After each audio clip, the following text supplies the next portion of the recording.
fondée en 1767 par le curé Jean-Baptiste Curato à l'annexe de Longue-Pointe, proche de Montréal. Sa fin fut en 1773 à cause de sa trop petite capacité d'accueillir des élèves. Il déménagea au collège Saint-Raphaël où il pouvait contenir plus de 100 élèves. Malheureusement, celui-ci prit feu en 1803. 3 ans plus tard, le collège déménagea au Petit Séminaire de Montréal sur la rue Saint-Paul et McGill.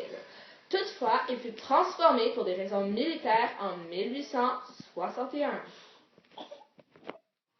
L'année déménagement du collège de Montréal fut en 1870 où il s'établit sur la rue Sherbrooke à son emplacement actuel. Ce n'est qu'en 1817 que le collège accueilla des filles. Depuis ce jour, le collège est un collège mixte. Allô? Dans le temps, c'était comment en 1970 le collège? En 1970, le collège était privé, catholique, puis est resté niveau secondaire suite à des complications. L'objectif était la formation physique, intello et morale. La promotion de la formation chrétienne était aussi très importante. Ah, c'est cool. Et toi, c'était comment? Les enseignants, c'était des sulpiciens, OK? Puis, c'était un pensionnat le collège de Montréal. En 1968, plus du tiers des élèves étaient pensionnaires. Ah, c'est le fun. Mais le pensionnat prit sa fin en 1975. Ah, c'est plat. Donc, en 1970, la première personne laïque est nommée directeur des services pédagogiques. Cette nomination ne durera qu'1 an et ne reviendra pas avant 1981. Dans les années 70, le latin est la première matière à être enseignée au CDM. Elle finira d'être enseignée en 1984, réapparaîtra en 1992 et terminera finalement d'être enseignée en 1999. Il y a aussi une division de la 5e secondaire en 2 blocs, sciences pures et sciences humaines. À cette époque, l'année scolaire était divisée en 5 étapes. Depuis, l'école commençait à avoir de plus en plus d'élèves catholiques non pratiquants. Là, Marc-Pierre, réveille-toi, là! Ah! J'arrive plus à dormir, je me rappelle plus c'est quoi le truc du collège.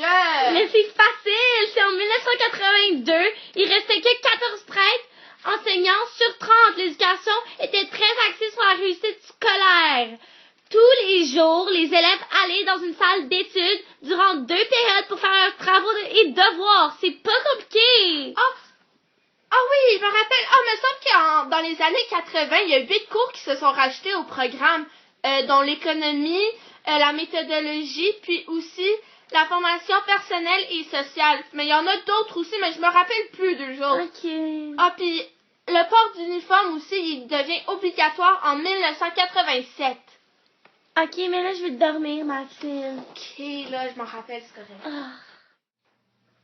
Tout d'abord, en 1990, il y a la création de la corporation du CDM, qui est une des plus importantes transformations des 40 dernières années.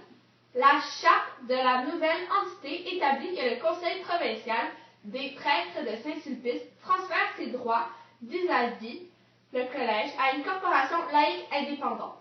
L'avènement de la nouvelle corporation laïque prendra vraiment son sens avec l'arrivée en 1992 du premier directeur général laïque de l'Institut du Collège de Montréal.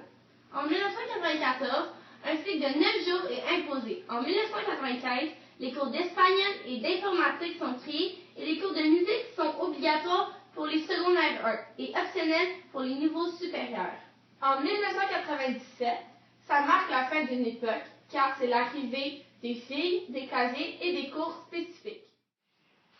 Allons faire un tour au Grand Séminaire de Montréal!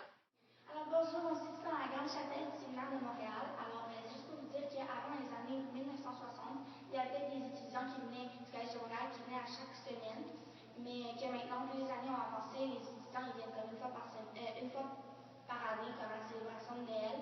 C'est vraiment plus religieux. Comme des fois, il y a des étudiants, des séminaristes qui viennent qui viennent des fois, mais c'est vraiment plus religieux que le Collège de Montréal.